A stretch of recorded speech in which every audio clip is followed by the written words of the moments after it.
आप सभी को जय मसीह की। प्रभु आप सभी को बहुत आशीष दे। मेरे भाइयों और बहनों, आज हम जानेंगे कि हमारी प्रार्थनाओं के रिजल्ट कैसे मिलते हैं और किस प्रकार से परमेश्वर के लोगों ने जब प्रार्थना की तो परमेश्वर ने उनको कैसे छुड़ाया और कैसे उनकी प्रार्थनाओं को सुना। तो कुछ उदाहरण आज हम जानेंगे, तो ध्यान से समझना। हमारी प्रार्थनाओं को हम लोग भूल सकते हैं लेकिन परमेश्वर कभी नहीं भूलता है। आज तक जो भी आपने प्रार्थनाएं करी हैं शायद आपको याद ना हो, लेकिन खुदावंद परमेश्वर को याद है। वो कभी नहीं भूलता। वो मनुष्य का सा नहीं है। ध्यान रखना, लिखा है कि वो मनुष्य नहीं है कि वो झूठ बोले या अपनी इच्छा बदले। वो जीवित परमेश्वर है। वो खुद नहीं बदलता लेकिन सामने वाले को बदलने की सामर्थ्य रखता है। मेरे भाइयों और बहनों, देखो वचन में लिखा है जब डैनियल के ऊपर समस्या आई थी, जब डैनियल को शेरों की मान में डाल दिया था। अगर आज आपको लग रहा है कि आपकी ज़िंदगी में कोई भी ऐसा व्यक्ति है या कोई भी ऐसा काम जो आपको शेर की तरह घुर्रा घुर्रा कर डरा रहा है, तरसा रहा है, समस्या को उत्पन्न कर रहा है या ऐसी परिस्थिति क्रिएट कर रहा है शेरों की दहाड़, जैसे कि आपको लग रहा है कि एक कभी ये परिस्थिति मुझे ना खा जाए, कहीं ये चीज़ मेरे साथ गलत ना हो जाए, ये मेरे साथ गलत ना कर दे, अब क्या होगा, कि अब कैसे हो सकता है, अब तो होएगा ही नहीं। ऐसी ऐसी परिस्थितियाँ अगर आपके कानों में आ रही है, आपकी आंखों के आगे दिखाई दे रही हैं कि कोई रास्ता नज़र नहीं आ रहा, परिस्थितियाँ बार बार आपको दहाड़ दहाड़ कर डरा रही हैं, तो उस समय जैसे कि दानिएल नबी को, जो परमेश्वर का दास था, भविष्यद्वक्ता थे, जो दिन में 3 टाइम प्रार्थना करते थे, तो उनको जब उस शेरों की मान में, मतलब शेरों की गुफा में फेंक दिया गया, और जहाँ पर भूखे शेर थे जो कुछ भी नहीं छोड़ते थे और वो कई लंबे समय से भूखे थे, तो हुआ क्या कि जब दानिएल को उस शेरों की मान में फेंका गया तो उसी समय दानिएल घुटनों पर आ गया। दानिएल उसी समय घुटनों पर आकर प्रार्थना करने लगे और उन्होंने खुदावन से परमेश्वर का अनुग्रह मांगा और अपने आप को नम्र, दीन और शून्य किया। अपने आप को भगाया दौड़ाया नहीं, अपने आप लड़ाई करने की कोशिश नहीं करी, वरन गिरते के साथ ही उन्होंने अपने घुटने पर अपने आप को सरेंडर किया, शून्य किया, नम्र किया और दीन किया। मेरे भाई और बहनों, आपको मालूम है कि जब यहेजकल भविष्यद्वक्ता को परमेश्वर ने कहा था, यहेजकल देख, ये जो शमशान में, ये जो इस मृतक भूमि में जो ये सारी हड्डियां पड़ी हैं, कंकाल पड़े हैं पुराने, बहुत पुराने सालों के, और बहुत सारी हड्डियां टुकड़े टुकड़े करके पड़ी हैं, हाथ की कहीं है, पैर की कहीं है, खोपड़ी कहीं पड़ी है, तो इस तरीके से हड्डियां पड़ी हैं। क्या यहेजकल मुझे बता, क्या ये हड्डियां जी सकती हैं या नहीं? तो उसी समय यहेजकल ने एक बात बोली। यहेजकल ने गलत अंगीकार नहीं किया। यहेजकल ने कहा कि यहोवा तू ही जाने। तो इसी तरीके से जब दानिएल को गिराया गया, अगर आज आपको किसी भी समस्या में, चाहे आप खुद अपनी गलती के कारण गिरे हो या आपको शैतान ने धकेला है या फिर आप किसी के द्वारा धकेले गए हो या फिर आपकी परीक्षा चल रही है, किसी भी तरीके से, किसी भी कारण अगर आप उस समस्या में पड़ गए या आप पड़े हुए हो या पढ़ने वाले थे या पढ़ चुके हो, तो मेरे भाई और बहनों ध्यान रखना, हमारा परमेश्वर हमें बचाने की सामर्थ्य रखता है। लेकिन बात सारी ये है कि हम किसको पुकार रहे हैं। जब पतरस परमेश्वर, मतलब प्रभु यीशु मसीह के पास जा रहा था, मतलब पानी पर चल रहा था, तो उस समय उसने नाव को छोड़ा। नाव के अंदर उसके मित्र थे। मित्र कौन? वो यीशु मसीह के चेले थे, 11 चेले थे, क्योंकि 12वां पतरस था। और पतरस जब पानी पर चल रहा था, क्योंकि यीशु मसीह ने पतरस को बोला था कि आजा, तो उसी समय पतरस नाव पर से उतरकर पानी पर चलने लगा। तो उसी समय जब पतरस आगे पहुंचा चलने के बाद, तो लिखा है कि वो हवा को देखकर डर गया, क्योंकि हवा उनके विरुद्ध थी, और उसी समय वो डूबने लगा। जब वो डूबने लगा तो पतरस ने चेलों को नहीं बुलाया, पतरस ने अपने दोस्तों को नहीं बुलाया, पतरस ने ये नहीं कहा कि आओ नाव इधर लेकर आ जाओ। पतरस ने बिल्कुल भी ऐसी कोई मदद अपने लोगों से, मनुष्यों से नहीं मांगी। पतरस ने सिर्फ एक बात कही कि प्रभु मुझे बचा, सिर्फ इतना कहा, और लिखा है इतने में ही प्रभु यीशु मसीह ने झट से आकर उसका हाथ पकड़ लिया और थाम लिया, जैसे एक माँ अपने बच्चे को थाम लेती है अपनी बाहों में। तो बात सारी ये है, अगर आपको लग रहा है कि आपकी समस्या आपको बार बार दहाड़े मार मार कर डरा रही है कि कहीं अब मृत्यु ना हो जाए, कहीं अब कोई रोग ना लग जाए, कहीं अब और कर्जा ना हो जाए, कहीं और दुख ना हो जाए, कहीं और परिस्थिति ना बिगड़ जाए, कहीं और लड़ाई दंगा ना हो जाए, कहीं और कोई कोर्ट केस ना हो जाए, या कोई भी किसी प्रकार की कोई समस्या उत्पन्न ना हो जाए, कहीं किसी से झगड़ा ना हो जाए, कहीं किसी के साथ गलत बर्ताव ना हो जाए, कहीं नौकरी ना छूट जाए, पता नहीं कैसे होगा, कैसे देंगे रेंट, कैसे देंगे, क्या करेंगे क्या नहीं करेंगे, क्या खाएंगे क्या नहीं खाएंगे, क्या सेव करेंगे, और किसी का जो लिया है हमने उसको कैसे देंगे। अगर आपके मन में ऐसे ऐसे विचार आ रहे हैं जो शेरों की तरह दहाड़ दहाड़ कर आपको डरा रहे हैं, तो मेरे भाई और बहनों, बस अपने आप को उसी समय दीन और नम्र करके घुटनों के बल आकर, हो सके तो उपवास में, और सबों को क्षमा करके दीन और नम्र बनकर वरन खुदा के आगे ये बोलो, प्रभु मैं अपने आप से कुछ नहीं कर सकता, कुछ नहीं कर सकती, जो मुझ में सामर्थ्य देता है मैं उसमें सब कुछ कर सकता हूँ। प्रभु मुझे तेरी सामर्थ्य चाहिए, मुझे तेरी नम्रता और दीनता दे, और जो मेरे शत्रु हैं मैंने उनको क्षमा कर दिया। क्योंकि देखो, दानियल को जब उस शेरों की मान में भेजा गया था तो दानियल ने अब उस समय उस राजा को और वहाँ के सिपाहियों को जिनके द्वारा फेंका गया था, उनको गालियाँ नहीं बकी। समझने की कोशिश करना, अगर आज आपको मैं हाथ पकड़ के या आपकी गलेबान पकड़ के, आपकी शर्ट पकड़ के, या किसी भी तरीके से आपको पकड़ के आपको किसी के द्वारा पकड़वा के जेल में घसीट कर बंद कर दूँ ना, तो ऐसा हो ही नहीं सकता। जैसे अगर मुझे आप बंद कर रहे हो तो ऐसा हो ही नहीं सकता कि मेरे मुंह से गाली ना निकले या मेरे मन में कड़वाहट ना आए कि तूने मेरे साथ ऐसा क्यों कर दिया। ऐसा हो नहीं सकता कि मैं आपसे एक भी शब्द ना बोलूँ। लेकिन दानियल ने उस समय ऐसा कुछ भी नहीं किया। दानियल खुशी खुशी गया था। मैं फिर से कहना चाहता हूँ, दानियल खुशी खुशी गया था, क्योंकि दानियल को पता था कि मेरा छुड़ाने वाला यहोवा निश्चय जीवित है। तो दानियल जैसे ही वहाँ पर गिराया गया, वहाँ पर फेंका गया, तो उसी के बाद दानियल भविष्यद्वक्ता ने घुटने टेक कर ना तो शेरों से लड़ाई करने की कोशिश करी, ना तो शेरों से भागने की कोशिश करी, ना उससे डरने की कोशिश करी। जैसे ही देखा कि शेर आ रहे हैं, आने की जब उन्होंने कोशिश करी, जैसे झपटने की उन्होंने कोशिश करी, तो उसी समय दानियल ने अपनी आंखों को, अपने सर को झुकाकर घुटनों के बल आकर खुदा के आगे अपने आप को दंडवत किया, जीरो किया, नम्र किया, शून्य किया। क्योंकि वचन में लिखा है, उससे मत डरो जो शरीर को नाश कर सकता है, वरन उससे डरो जो आत्मा और शरीर और प्राणों को नाश कर सकता है। वो कौन है? वो परमेश्वर है। तो दानियल उन समस्याओं से नहीं डरा। तो इसीलिए मेरे भाई और बहनों, आज खुदावंद का आत्मा कहता है, बेटा आज तुझे डरने की जरूरत नहीं है। मेरी बेटी डर मत, केवल विश्वास कर, हियाव बांध और दृढ़ हो जा। बस थोड़ा समय और, जब तू दुख की भट्टी में परखी गई तो उस समय मैंने तुझे निष्कपट पाया। मैं चाहता हूँ कि तुझे रिवॉर्ड दूँ। अब तू तैयार हो जा, मैं तुझे उठाने पर हूँ, क्योंकि तूने बहुत दुख सहा है। जितने आंसू तूने बहाए हैं उसके बदले में मैं तुझे अच्छा प्रतिफल देने जा रहा हूँ। अब हियाव बांध और दृढ़ हो जा, भय न खा, तेरा मन कच्चा न हो, क्योंकि जहाँ जहाँ तू जाएगी, जहाँ जहाँ तू जाएगा, यहोवा तेरे संग रहेगा। जिस जगह पे तू कदम रखेगी वो जगह मैं तुझे दे दूंगा। तेरे हाथों के सभी कामों को मैं सफल करूंगा और तुझे प्रभावशाली बनाऊंगा। जितनी भूमि पर तेरे पांव पड़ेंगे उन सबों के रहने वालों के मन में मैं तेरे कारण अपना भय संवा दूंगा। और यह भी लिखा है मेरे भाई और बहनों कि जितने भी कामों में तू हाथ लगाएगा उन सब कामों पर मैं तुझे आशीषित करूंगा और आशीष दूंगा। और जो कोई तुझे आशीषित करेगा, जो कोई तुझे आशीष देगा, उसको मैं आशीष दूंगा। और वरन जो कोई कुछ तुझे कोसेगा, और जो कोई तुझे कोसेगा या श्राप देगा, तो प्रभु भी कहता है, देख जो तुझे कोसेगा उसको मैं श्राप दूंगा।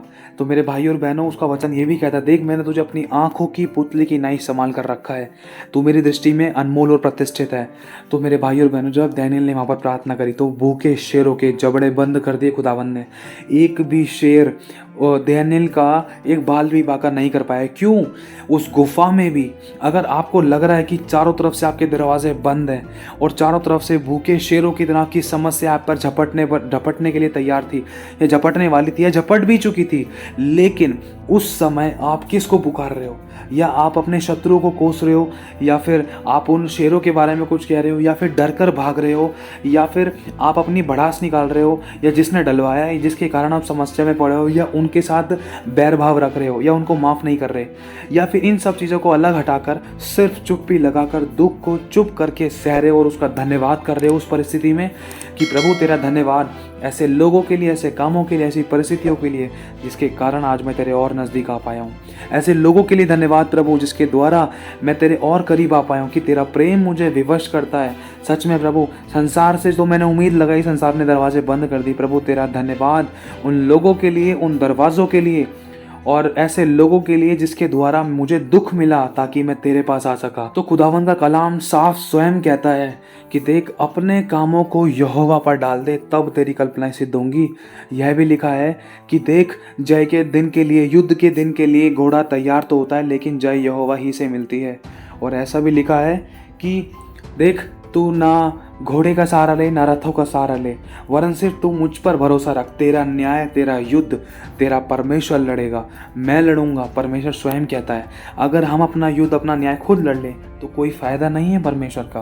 क्यों? क्योंकि हम अपना न्याय खुद लड़ रहे हैं, तो उसमें तो हारनी है ही, हार तो है ही बिल्कुल। क्यों? क्योंकि हम अपना दिमाग खुद लगा रहे हैं। लिखा जो बुद्धि से चलता है ना, अगर जो अपने ऊपर भरोसा रखता है वो गिरता है। तो गिरने के अलावा तो कुछ है ही नहीं, क्योंकि अच्छे अच्छे लोग गिरा दिए गए थे, अच्छे अच्छे अभिषिक्त गिरा दिए गए थे। क्यों? क्योंकि शैतान ने मनुष्य को इस तरीके से भरमाया था, शैतान ने नहीं छोड़ा था। इसीलिए मेरे भाई और बहनों, शैतान बहुत चालाक है। शैतान ने बहुत बड़े बड़े लोगों को नहीं छोड़ा, बहुत बड़े बड़े अभिषिक्तों को नहीं छोड़ा था। किसी ना किसी चीज़ पे, कोई ना कोई कमज़ोरी पर अटैक मारने की कोशिश करी थी, जिसके द्वारा परमेश्वर के अभिषिक्त गिरे थे। और उनको दुख हुआ था इस बात का कि प्रभु मुझसे गलती क्यों हुई, ऐसा मुझसे क्यों हुआ, मैं इस गलती को करेक्ट क्यों नहीं कर पाया, मैं संभल क्यों नहीं पाया, मैं जान क्यों नहीं पाया, मैं जांच क्यों नहीं पाया अपने आप को, और मैं सही मार्ग पर चला क्यों नहीं पाया। बहुत सारी बातों को लेकर बताना चाहता हूँ मेरे भाई और बहनों। गलतियाँ मुझसे भी हुई हैं, मैंने भी सीखा है, वरन आज भी मैंने सीखा है। जिन बातों के लिए थोड़ा सा हल्का फुल्का मेरे मन में कुछ बातें आ रही थी, या हल्की फुल्की कुटकुटाहट या बुड़बुड़ाहट, या किसी बात को लेकर हल्का सा विश्वास थोड़ा सा मनुष्य पर जा रहा था कि ऐसा हो जाएगा, वैसे हो जाएगा, लेकिन जब सारी तरफ से दरवाजे बंद हुए ना, तो बस आत्मा में एक ही बात आई, बस पश्चाताप कर, माफ़ी मांग और ऑन द स्पॉट प्रेयर कर। जब मैंने और मेरी वाइफ ने मिलकर एक मन एक आत्मा होकर प्रार्थना करी, तो उसी समय जो भविष्यवाणी प्रार्थना करते करते मुंह से निकली थी, वो लगभग 5 से 10 मिनट के अंदर पूरी हो गई। जो काम 3 दिन में नहीं हो रहा था ना, वो काम 2 से 3 मिनट के अंदर प्रभु ने कर दिया ऑन द स्पॉट। और जैसा कहा गया एज इट इज़ वैसा ही प्रभु की आत्मा ने करा। कब? जब आंसू से दीन और नम्र बनकर, जब अपने आप को सरेंडर करके, प्रभु देख मैंने अपना दिमाग लगा लिया, मैं नहीं कर सकता, सॉरी प्रभु, गलती हो गई प्रभु। हम दोनों हस्बैंड वाइफ अपनी गलती की माफ़ी मांगते कि हम आपस में असम्मति से नहीं चले, तेरी आत्मा की गवाही नहीं मांगी, हमने अपनी बुद्धि ही चलाई। प्रभु हमें क्षमा कर, हमारे पापों को क्षमा कर, हमें मेरे लहू से धो के शुद्ध कर। प्रभु अब तू चला, तेरी मर्जी पूरी हो, अब तेरे अगुवाई में हम चलने पाएँ और तेरी ही इच्छा के अनुसार हम होने पाएँ। प्रभु तो बहुत सारी बातों को लेकर जब प्रार्थना कर ही रहे थे, तो प्रार्थना करते करते कुछ भविष्यवाणियाँ हुई थी। तो मेरे भाई और बहनों, जब आप दीन और नम्र शून्य बनकर, जब बिल्कुल हार कर खुदा के पास जाते हैं ना, तो उसी समय जब आप प्रार्थना कर रहे होते हो, वो प्रार्थना बहुत सामर्थ्य और बहुत खतरनाक होती है, जिससे शैतान को बहुत जलन होती है। और उस प्रार्थना का रिजल्ट आपको मिले बगैर रह ही नहीं सकता। क्यों? जब आप दीन और नम्र हो जाते हैं ना, तो उस समय परमेश्वर का आत्मा सामर्थ्य रूप से स्वयं आपके लिए उठकर खड़ा होकर काम करता है। क्योंकि लिखा है, जब दाऊद ने परमेश्वर को पुकारा था ना, तो लिखा है कि परमेश्वर, और दूसरी तरफ ये भी लिखा है कि जब इज़राइलियों ने जब परमेश्वर की दुहाई दी, जब उनका दुख बढ़ गया था, तो मेरे भाई और बहनों लिखा है कि यहोवा ने उनका चिल्लाना सुना है और वो स्वर्ग से सुनकर उतर आया। सोचो ऐसा कौन है? ऐसा ना तो कोई माँ है, ना तो कोई बाप है, ना तो कोई दोस्त है, ना कोई रिश्ता है, जो हमारी दुख को सुनते के साथ ही उतर आए या आत्मा में महसूस करते के साथ ही उतर आए। आज जिसको अपने मुंह से बताते हैं ना ये दुख है, आज तो उनके द्वारा भी मतलब कई बार ऐसी ऐसी बातें सुनने के लिए, समझने के लिए मिल जाती थी कि दरवाजे बंद।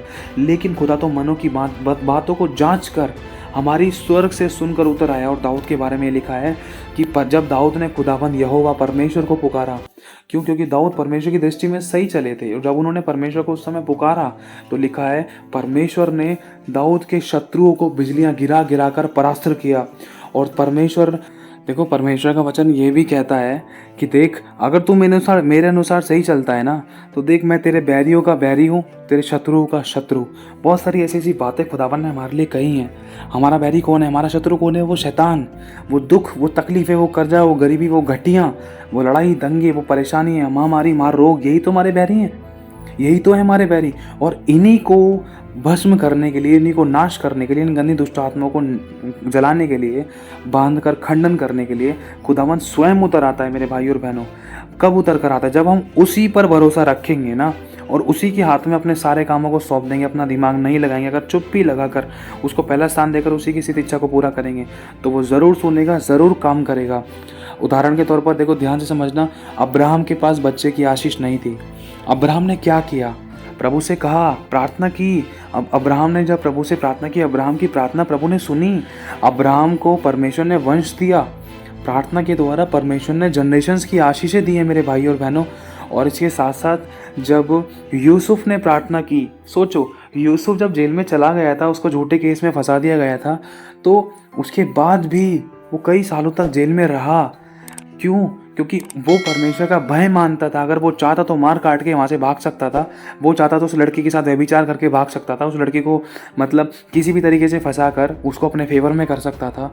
सोच कर देखो, लेकिन उसने परमेश्वर के वचन को इज्जत दी, उसने व्यभिचार नहीं किया, बिल्कुल भी नहीं किया। अपने आप को सच्चे न्याय के हाथों में सौंपा तो हुआ क्या, चाहे भले ही समय लगा, लेकिन परमेश्वर ने इज्जत मान सम्मान के साथ वरन बहुत से आशीषित करने के साथ साथ परमेश्वर ने उनको एक अच्छा प्रधानमंत्री भी बनाया और शत्रुओं के आगे ऐसी मेज बिछा दी कि जिन लोगों ने फंसाया था वो लोग खुद घुटने टिकाकर आए हैं मेल मिलाप करने के लिए। मेरे भाई और बहनों, परमेश्वर काम करता है, वो आपकी प्रार्थना को सुनता है, चाहे 10 साल हो जाए चाहे 60 साल हो जाए, वो सुनता है। चाहे भले ही आप भूल जाओ, वो कभी नहीं भूलता है हमारी प्रार्थनाओं को, बिल्कुल भी नहीं भूलता है। लेकिन बस बात यह है कि क्या जो हमारे पास है हर बात में क्या हम उसके धन्यवादी हैं, या अगर वो हमें नहीं भी दे रहा है तो क्या हम उसमें उन बातों के लिए भी धन्यवादी हैं कि प्रभु हाँ, इसमें मेरी भलाई चुप होगी, इसमें मेरी भलाई ज़रूर होगी प्रभु, जो शायद मैंने मांगा क्या पता हो सकता है कि वो गलत हो इसलिए मुझे नहीं मिला, और मुझे पता है प्रभु तू मुझे वो नहीं देगा जो मुझे अच्छा लगता है, तो मुझे वो देगा जो मेरे लिए अच्छा होता है। मेरे भाई और बहनों, यूसुफ ने जेल में कई साल काटे थे, उस समय भी यहोवा उसके साथ था। उसने परमेश्वर की बुराई नहीं करी, उसने ये नहीं कहा प्रभु देख मैंने तो व्यभिचार भी नहीं किया, उसने अपनी सफाई भी नहीं दी, प्रभु देख मैंने तो ये पाप नहीं किया वो पाप नहीं किया। वो तो बस व्यभिचार से बचकर भागा, इतने में उसको झूठे केस में फंसा दिया कि इसने व्यभिचार कर लिया, ये छेड़ रहा था, और फिर उसके बाद यूसुफ को जेल में बंद कर दिया कई सालों तक। अब सोच कर देखो, फिर भी यूसुफ ने परमेश्वर की निंदा और बुराई और कमी नहीं निकाली। यूसुफ ने अपने आप को साफ नहीं दिखाया, प्रभु देख मैं तो सही चला था, फिर भी मेरे को जेल में क्यों बंद कर दिया, प्रभु तू कैसा परमेश्वर, मैंने तो तेरी आज्ञा का पालन किया और वरन मुझे ही जेल में घसीटना पड़ रहा है। अब प्रभु किस बात, क्या फ़ायदा फिर तेरे पर विश्वास करने का। यूसुफ ने ऐसा कुछ नहीं किया, यूसुफ लगा रहा, प्रार्थना में लगा रहा, आज नहीं तो कल करेगा, आज नहीं तो कल करेगा। मुझे पता है उसकी आज्ञा पालन करूंगा तो मुझे बचाएगा, आशीषित भी करेगा, ज़रूरतें पूरी भी करेगा, इज्जत मान सम्मान भी बढ़ाएगा, जितनों के बीच में बेइज्जती हुई है और सदा के घमंड का वो कारण भी ठहराएगा। जिन्होंने मुझे दुख दिया उनकी संतानें भी मेरे पास सर झुका कर आएंगी और दंडवत करेंगी। और मेरे भाई और बहनों, बिल्कुल वही हुआ। समय लगा, परमेश्वर ने यूसुफ की प्रार्थना को सुना, कहा एक रात में उसको प्रधानमंत्री बनाकर खड़ा कर दिया। कल वो जेल में था, अगले दिन उसको प्रधानमंत्री बनाकर खड़ा कर दिया। और जिन लोगों ने उसके साथ गलत व्यवहार किया था वो खुद मिलने के लिए आए, उन्होंने दंडवत किया और उन्होंने बातचीत करी और उन्होंने अपनी गलती का पश्चाताप भी किया। सोचो, समय लगता है लेकिन आपकी प्रार्थना व्यर्थ नहीं है, आपकी प्रार्थना की सामर्थ बताना चाहता है प्रभु का आत्मा। आज एक और बात बताना चाहता है परमेश्वर का आत्मा, ध्यान से समझना कि जब दाऊद ने जब गोलियत का सामना किया तो उस समय दाऊद ने एक प्रार्थना करी थी, छोटी सी ही प्रार्थना थी, लेकिन वो आग लगाने वाली प्रार्थना थी, वो गढ़ को हिला देने वाली प्रार्थना थी, वो बड़े बड़े अधिकारियों को यूं ही गिरा देने वाली प्रार्थना थी। वो क्या थी? वो ये थी कि यहोवा ने मुझे शेर और भालू के हाथ से छुड़ाया है तो मुझे गोलियत के हाथ से भी छुड़ाएगा, वरन गोलियत को मेरे वश में कर देगा। क्यों? क्योंकि दाऊद ने एक छोटे से कुछ ऐसे शब्द बोले जो छोटे नहीं थे, जो दिलों को और गढ़ों को हिला देने वाले शब्द थे। दाऊद ने कहा था कि मैं सेनाओं के यहोवा के नाम से आता हूँ और मुझे भाले की, हथियार की, तलवार की और ढाल की ज़रूरत नहीं है, क्योंकि मेरे साथ यहोवा परमेश्वर है जिसने मुझे शेर और भालू के हाथ से छुड़ाया, वरन शेर और भालू को भी मेरे वश में कर दिया, तो वो गोलियत को भी मेरे वश में कर देगा, वरन मैं गोलियत की तलवार से ही गोलियत ही का सर काट डालूंगा। क्यों? क्योंकि मैं यहोवा परमेश्वर, सेनाओं के यहोवा के नाम से आता हूँ। तो यही तो अधिकार है, तो यही है दाऊद की एक छोटी सी प्रार्थना, जिसके द्वारा उसने शेर और भालू को तो मारा ही, और जिसके द्वारा, इसी छोटी सी प्रार्थना के द्वारा ही कि मैं यहोवा के नाम से आता हूँ, सेनाओं के यहोवा के नाम से आता हूँ। मतलब उसने सर्वशक्तिमान परमेश्वर के नाम को पुकार लिया, और जब उसका नाम लिया तो दाऊद ने अपना युद्ध खुद नहीं लड़ा, दाऊद का युद्ध लड़ने के लिए स्वयं परमेश्वर यहोवा उतर आया। और सोचो, जब परमेश्वर किसी का युद्ध लड़ता है तो क्या वो हार सकता है? ऐसा कभी नहीं हो सकता। मेरे भाई और बहनों, ये सच्चाई है। जब खुदाबंद आपको और मेरा युद्ध लड़ता है ना, तो हमेशा जीत पक्की है। किसकी? आपकी और मेरी जीत पक्की है। वो तो पहले से ही जयवंत है, और परमेश्वर ने हमें जयवंत से बढ़कर बनाया। मेरे भाई और बहनों, सबसे ऊपर, सबसे जयवंत है वो, हम सबसे ऊपर है, ध्यान रखना। लेकिन फिर भी कहा है कि जो काम मैंने किए वो तुम भी करोगे, वरन मुझसे बड़े बड़े काम करोगे। कब? जब तुम मुझ पर विश्वास करोगे। विश्वास क्या है? आशा की हुई वस्तुओं का निश्चय और अनदेखी वस्तु का प्रमाण है। मतलब दानियेल के सामने भूखे शेर थे। अगर आपको लग रहा है कि आज आपकी समस्याएं आपके सामने भूखे शेरों की तरह आपके आगे घुर्रा रही है, और बहुत ऐसे आपको दुख और समस्या, टेंशन, चिंता, परेशानी दे रही है, तो आप उस समस्या को ना देखकर वरन परमेश्वर की सामर्थ को देखो, उसके उन पुराने कामों का धन्यवाद करो। उसने आपको मुर्दों में नहीं होने दिया, उसने आपको कमी, घटी, बीमारी, परेशानी में अगर लग भी रहा था तो परमानेंट नहीं है, उसने आपको तीनों वक्त की रोटी दी है, आप उसका धन्यवाद करो। आप अपनी सांसों के लिए धन्यवाद करो, अपने घुटनों के लिए, अपने पैरों के लिए, अपने दिमाग के लिए कि आप कोमा में नहीं हो, आपका कोई शरीर का अंग खराब नहीं है, आपके हाथ पैर चल फिर रहे हैं। इन बातों के लिए धन्यवाद करो। अगर आपको लग रहा है कि इसमें कैसे धन्यवाद करो, तो एक बार आप हॉस्पिटल में चक्कर मार कर आओ, घूम फिर कर आओ, आपको पता चल जाएगा कि आपके जीवन में कितनी शांति और खुशी है, कितना सुख है। आपको अपने सुख का और अपनी चंगाई का जब एहसास आपको अच्छे से जब पता चल पाएगा, जब आप अपने अपने आंखों के सामने जब दूसरे लोगों को देखोगे। कहने का मतलब यह, क्योंकि जब ये कोरोना का टाइम चल रहा था तो उस समय खुदा ने बहुत गहरी गहरी बातें सिखाई। देख, ये बॉडियाँ पैक हो के जा रही है ना, क्योंकि परमेश्वर हमें हॉस्पिटल में भी लेकर गया था। परमेश्वर के अनुग्रह से उसने इस्तेमाल भी किया, और जब वो लेकर गया तो खुदावन ने बहुत सारी बातें दिखाई। देख, इन लोगों को देख, बॉडियाँ पैक होकर जा रही, तो हाथ में बस एक ही बात आती, खुदा सच में तेरा बहुत धन्यवाद कि हमारी गिनती इनमें नहीं है, क्योंकि मुर्दा तेरा धन्यवाद नहीं कर सकता। प्रभु तेरा धन्यवाद, तूने हमें बचा रखा है, क्योंकि लोगों को तो दवाई गोलियां भी नहीं बचा पाई थी, इतने सारे डॉक्टर्स भी चले गए थे। प्रभु हमारे ऊपर तो तेरा अनुग्रह है, क्योंकि परमेश्वर ने मेरे भाई और बहनों, मेरी वाइफ को बचाया, मुझे बचाया, मेरे पापा को भी कोरोना से बचाया है। परमेश्वर ने हमें हॉस्पिटल तक नहीं पहुंचने दिया, भले ही सिम्टम्स हुए थे, परिस्थिति कैसी भी थी, लेकिन खुदावंत का हाथ हम पर सब पर बना हुआ था। आज मेरे भाई मेरी बहन आपके ऊपर बना हुआ है, जब भी तो आप ये वचन सुन रहे हो। जो परिस्थिति अभी आपकी है ना, उन बातों के लिए, उन अच्छाइयों के लिए, उन दुखों के लिए भी धन्यवाद करो, वरन जो आपके पास है उसके लिए धन्यवाद करो। जो बीत गया उसके लिए मत रो, और जो आने वाला है उसको पकड़ कर रखो।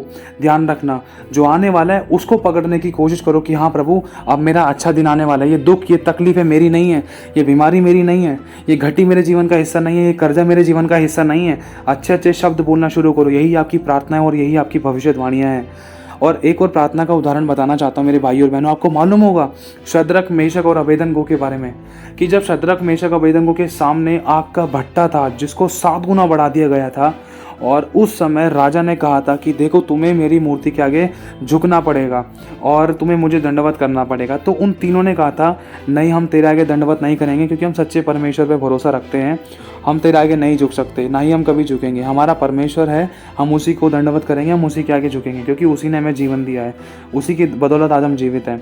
तो मेरे भाई और बहनों, उसी समय राजा को बहुत गुस्सा आया। अगर आपको लग रहा है कि आपके विरोधी आपके ऊपर जय पा रहे थे, प्रबल हो रहे थे, तो बस दीन और नम्र बन के ना खुदावंत को पुकारना, क्योंकि लिखा है कि देख, जितने हथियार तेरी हानि के लिए बनाए जाएं, उसमें से एक भी तुझ पर सफल नहीं होगा।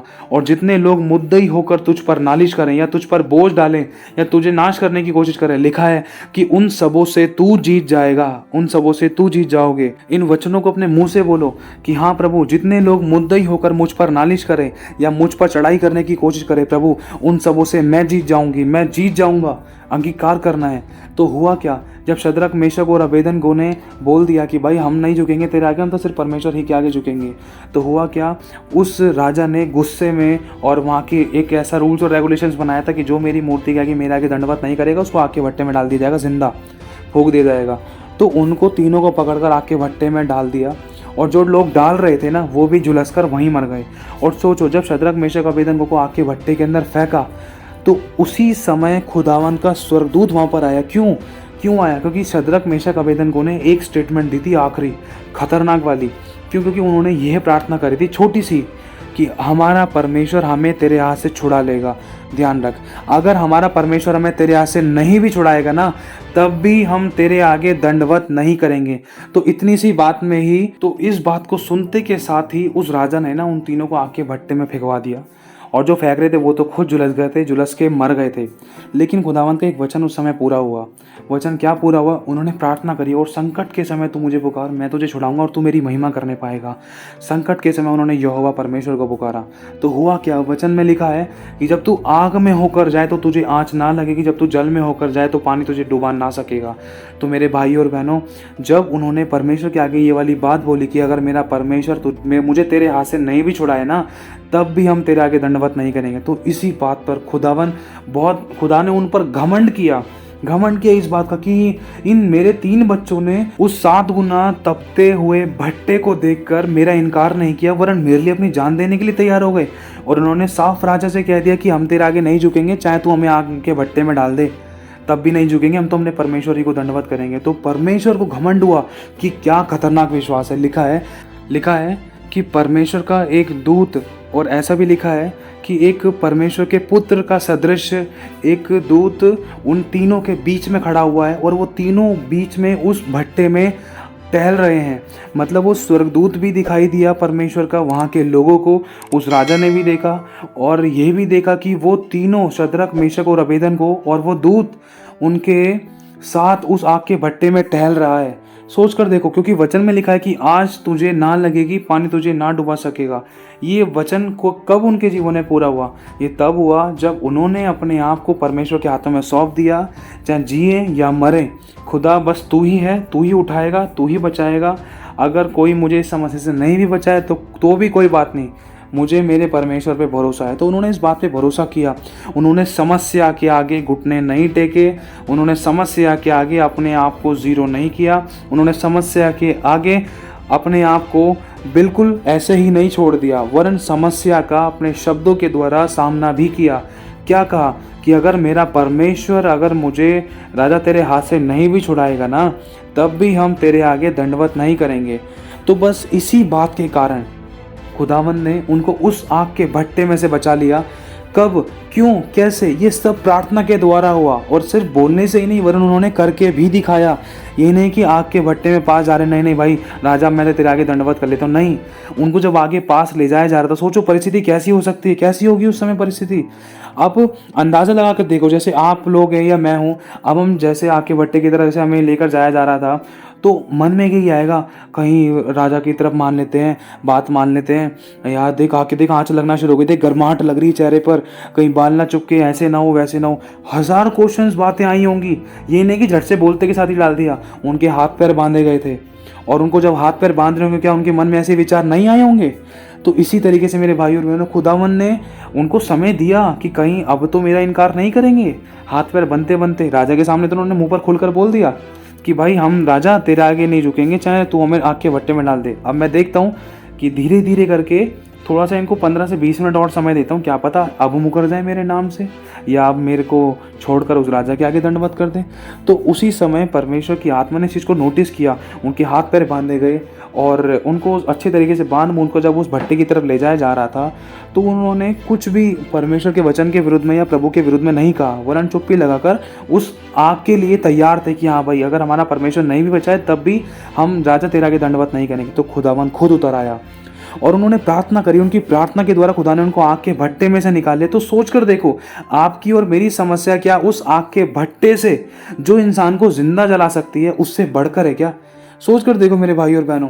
तो यही चीज़ परमेश्वर कहना चाहता है, तुम चाहे अपनी प्रार्थनाओं को भूल जाओ, लेकिन मैं कभी नहीं भूलूंगा। बस जो तुम प्रार्थना कर रहे हो उसमें विश्वास से बने रहो, तुम्हारा विश्वास ना जाने पाए। तुम्हारी प्रार्थना मैंने सुनी है, तेरे आंसू मैंने देखे हैं, देख मैं तुझे चंगा करूंगा। तेरे आंसू को मैंने देखा है, मैंने तेरे आंसू को अपनी कुप्पी में भरा है, तेरे आंसू के बदले में तुझे दुगना भाग आदर का दूंगा। खुदावन हमारी प्रार्थनाओं को सुनता है, लेकिन बात सारी ये है कि कहीं हम अपनी प्रार्थनाओं पर शक तो नहीं कर रहे हैं, प्रार्थना करके गलत शब्द तो नहीं बोल रहे हैं।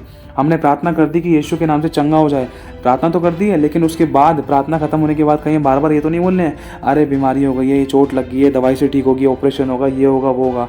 अगर ऐसे काम कर रहे हैं, ऐसे शब्द बोल रहे हैं, तो हमने विश्वास ही नहीं किया है। क्योंकि विश्वास बिना देखी वस्तुओं का विश्वास होता है कि हाँ भाई चंगा हो चुका है, डॉक्टर ने चाहे कुछ भी बोल दिया, अगर आप उस बात में विश्वास कर रहे हो। क्योंकि विश्वास ऐसा ही है, जब विश्वास करते हैं तो समझ नहीं आता, जब विश्वास में चलते हैं तो कुछ नज़र नहीं आता है। इसे ही तो विश्वास कहते हैं। लोगों ने लाजर को मरा हुआ देखा था, मार्था ने कह दिया था उसमें से बदबू आ रही होगी, लेकिन यीशु को तो वो जिंदा पाया गया। यीशु को पता था कि वो सो रहा है, क्योंकि सोने वाले जागते हैं। तो यीशु ने कहा कि पत्थर हटा दो। पत्थर किस पे से? हमारे विश्वास पर एक पत्थर पड़ा हुआ था। क्या खुदावन आंधी और तूफान को थामने वाला, क्या वो पत्थर को नहीं हटा सकता था? वो हटा सकता था, लेकिन वो चाहता था कि तुम विश्वास करो। क्योंकि यीशु ने मार्था से कई बार कहा था, क्या मैंने तुझसे नहीं कहा था विश्वास करेगी तो परमेश्वर की महिमा को देखेगी। और यीशु मसीह ने उसको ये बोला सिर्फ लाजर को कि लाजर बाहर आ। क्यों? क्योंकि लाजर सो रहा था, लाजर को सिर्फ आवाज़ मारनी थी। तो आज प्रभु भी हमसे चाहता है कि हम मजबूत विश्वास दिखाकर और सही प्रार्थना करके और उसी की इच्छा मांगकर उसके आगे धीरज से उसकी बाट जो है और प्रभु के आश्चर्य कर्मों को हम अपने जीवन में देखें। तो बिल्कुल भी अपनी प्रार्थनाओं पर शक मत करना, क्योंकि तेरी प्रार्थना, ध्यान से सुन, तेरी प्रार्थना तेरी ज़िंदगी को बदल सकती है। तेरी प्रार्थना के द्वारा बहुतों की ज़िंदगियाँ बचाई जा सकती है। तेरी प्रार्थना के द्वारा लोग बदल सकते हैं, परिस्थितियाँ बदल सकती है, हालात बदल सकते हैं, वरन बदलेंगे भी। लेकिन कब? जब तू अपने वचन, जब प्रभु के वचनों में, जब पिता के वचनों में तू दृढ़ता से बना रहेगा, जब तू उसको नहीं छोड़ेगा, जब तू उसमें दीन और नम्र बनकर उसके साथ मिला करेगा, उसकी संगति करा करेगा, चाहे तुझे मिल रहा है नहीं मिल रहा, तब तू हर बात में धन्यवादी रहेगा। तब क्यों? क्योंकि जिस टूटी में से पानी निकलता है तो वो टूटी खुद भी गीली होती है। अगर तेरी प्रार्थनाओं के द्वारा दूसरों के जीवन में काम हो रहा है तो ध्यान रख, तेरे भी जीवन में एक ना एक दिन ज़रूर होगा। अगर तुझे लग रहा है कि दूसरे के जीवन में नहीं हो रहा है तो कोशिश कर, अपनी तरफ से बेस्ट कर, प्रार्थना कर, उपवास धर, सेपरेटली चाहे 5 मिनट चाहे 10 मिनट करना शुरू कर। दूसरों की खेती सींच, देख तेरी खेती सींचने वाला खुदावंद खुद है।